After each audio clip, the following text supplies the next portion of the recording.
අපේ ජීවිතේ මනුෂ්‍යයන් අපිව එපා කරපු දවස් කොච්චරනම් තියෙන්නේ නැද්ද? ඉතින් ස්වාමීන් වහන්සේ කියනවා මේ වැළපීමේ දවස් උන්වහන්සේ අයින් කරනවා කියලා.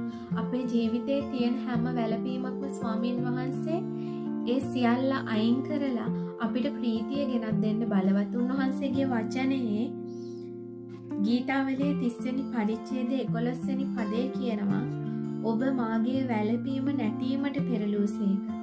ඉතින් ස්වාමීන් වහන්සේ ඔබෙත් මගේ ජීවිතේ වැළපීමේ කාලය ඉවර කරලා උන්වහන්සේ ඔබෙත් මගේ ජීවිතය නැටීමට පෙරලන්න බලවත්.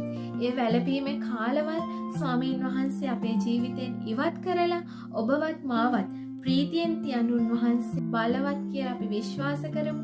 තදින් අල්ලගමු. එදා දාවිත් රජතුමා මේ කිව්ව වචනය අපි අපේ ජීවිතයට අදාළ කරගෙන අපි ඒ තදින් ස්ථීරව විශ්වාස කරනකොට උන්වහන්සේ අපේ ජීවිතේ ඒ දේ අනිවාර්යෙන් කරනවා.